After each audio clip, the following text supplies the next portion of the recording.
2. The deliberator lets out an involuntary roar and puts the hammer down.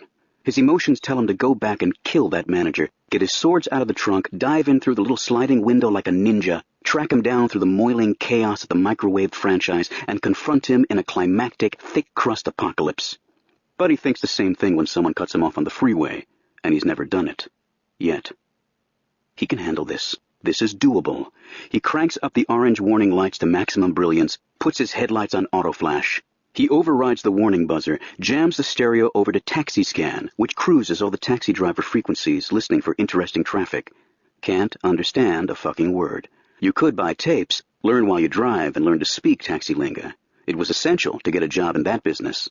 They said it was based on English, but not one word in 100 was recognizable. Still, you could get an idea. If there was trouble on this road, they'd be babbling about it in taxi lingo, give him some warning, let him take an alternate route so he wouldn't get... He grips the wheel. Stuck in traffic. His eyes get big. He can feel the pressure driving them back into his skull, or caught behind a mobile home. His bladder is very full. And deliver the pizza. Oh, God. Oh, God. Late. 2206 hangs on the windshield. All he can see, all he can think about, is 3001. The taxi drivers are buzzing about something. Taxi lingo is mellifluous babble with a few harsh foreign sounds, like butter spiced with broken glass. He keeps hearing fare. They're always jabbering about their fucking fares. Big deal. What happens if you deliver your fare late? You don't get as much of a tip? Big deal. Big slowdown at the intersection of CSV-5 and Oahu Road, per usual. Only way to avoid it is to cut through the Mews at Windsor Heights. TMAWHs, the Mews at Windsor Heights, all have the same layout. When creating a new burbclave, TMAWH Development Corporation will chop down any mountain ranges and divert the course of any mighty rivers that threaten to interrupt the street plan, ergonomically designed to encourage driving safety. A deliberator can go into a Mews at Windsor Heights anywhere from Fairbanks to Yaroslavo to the Shenzhen Special Economic Zone and find his way around.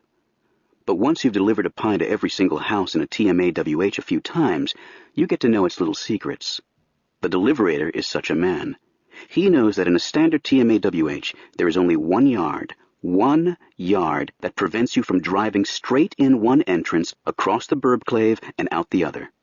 If you are squeamish about driving on grass, it might take you 10 minutes to meander through TMAWH.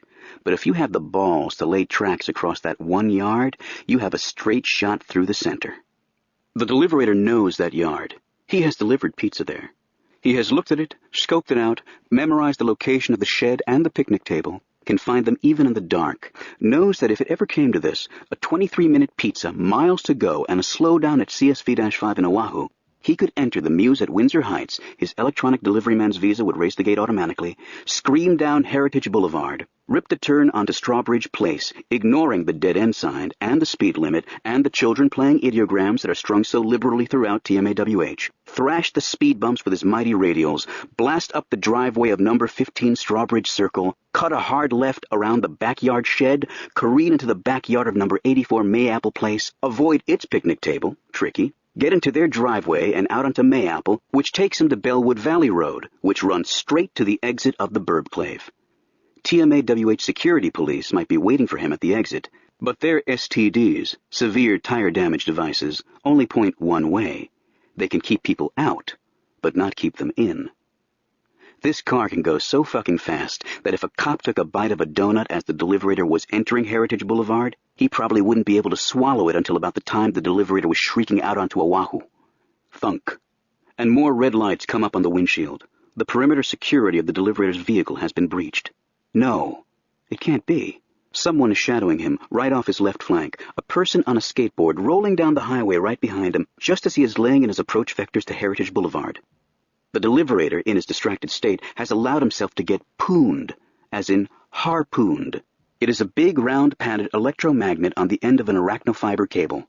It is just thunked onto the back of the deliberator's car and stuck. 10 feet behind him, the owner of this cursed device is surfing, taking him for a ride, skateboarding along like a water skier behind a boat.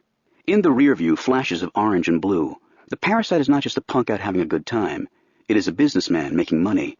The orange and blue coverall, bulging all over with sintered armor gel padding, is the uniform of a courier.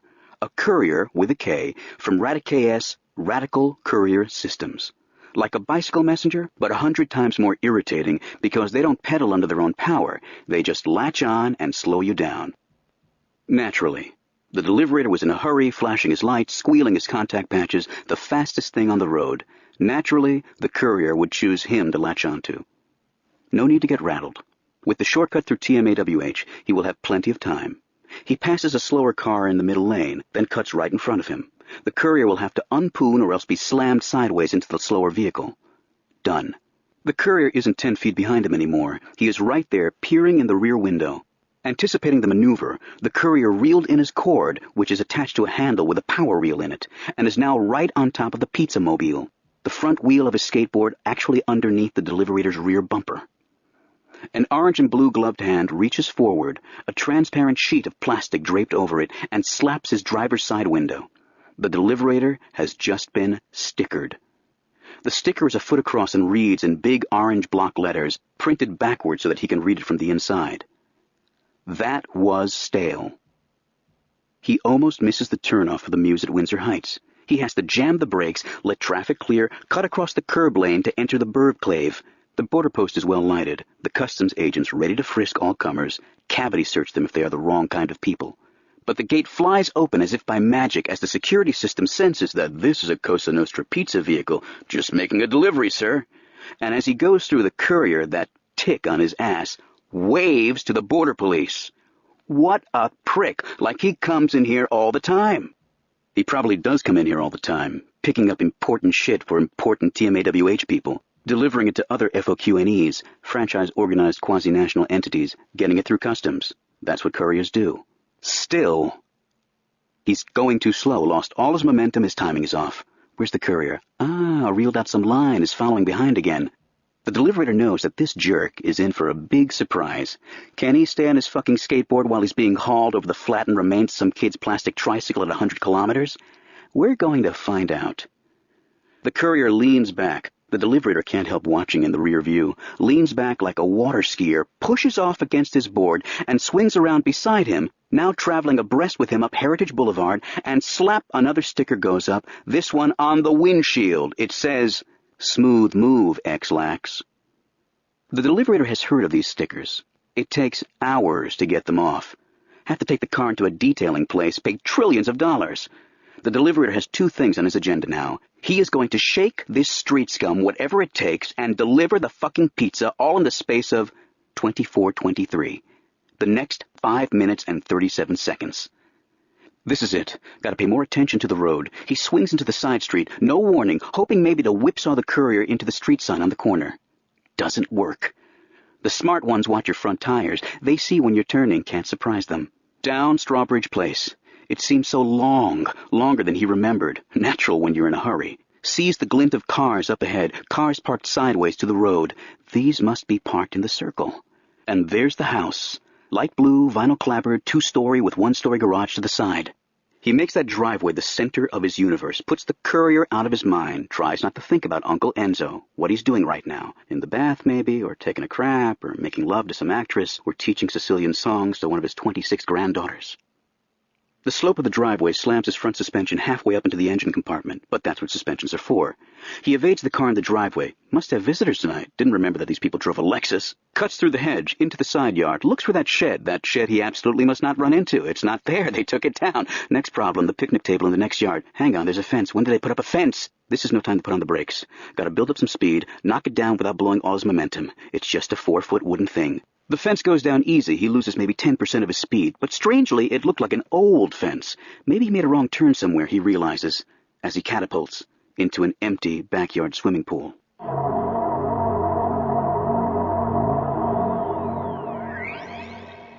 If it had been full of water, that wouldn't have been so bad. Maybe the car would have been saved. He wouldn't owe Cosa Nostra Pizza a new car. But no, he does a stuka into the far wall of the pool. It sounds more like an explosion than a crash. The airbag inflates, comes back down a second later, like a curtain revealing the structure of his new life. He is stuck in a dead car, in an empty pool in a TMAWH. The sirens of the burbclave security police are approaching, and there's a pizza behind his head, resting there like the blade of a guillotine, with 2517 on it. "Where's it going?" someone says. A woman. He looks up through the distorted frame of the window, now rimmed with a fractal pattern of crystallized safety glass. It is the courier talking to him. The courier is not a man. It is a young woman. A fucking teenaged girl. She's pristine, unhurt. She has skated right down into the pool. She's now oscillating back and forth from one side of the pool to the other, skating up one bank almost to the lip, turning around, skating down and across and up the opposite side. She is holding her poon in her right hand, the electromagnet reeled up against the handle so it looks like some kind of strange, wide-angle, intergalactic death ray. Her chest glitters like a general's with 100 little ribbons and medals, except each rectangle is not a ribbon. It is a barcode with an ID number that gets her into a different business highway, or FOQNE. "Yo," she says. "Where's the pizza going?" He's going to die, and she's gambling. "White columns, 5 Oglethorpe Circle," he says. "I can do that. Open the hatch." His heart expands to twice its normal size. Tears come to his eyes. He may live. He presses a button and the hatch opens. On her next orbit across the bottom of the pool, the courier yanks the pizza out of its slot. The deliverator winces, imagining the garlicky topping accordioning into the back wall of the box. Then she puts it sideways under her arm. It's more than a deliverator can stand to watch. But she'll get it there. Uncle Enzo doesn't have to apologize for ugly, ruined cold pizzas, just late ones. "Hey," he says, "take this." The deliverator sticks his black-clad arm out the shattered window. A white rectangle glows in the dim backyard light. A business card. The courier snatches it from him on her next orbit, reads it. It says, "Hero protagonist. Last of the freelance hackers. Greatest sword fighter in the world. Stringer, Central Intelligence Corporation. Specializing in software-related intel. Music, movies, and microcode." On the back is gibberish explaining how he may be reached.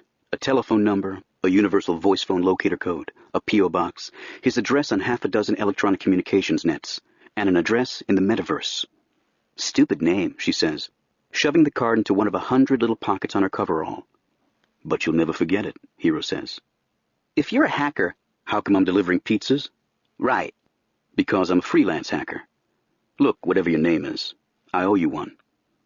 "Name's YT," she says, shoving at the pool a few times with one foot, building up more energy. She flies out of the pool as if catapulted, and she's gone. The smart wheels of her skateboard, many, many spokes extending and retracting to fit the shape of the ground, take her across the lawn like a pat of butter skidding across hot Teflon.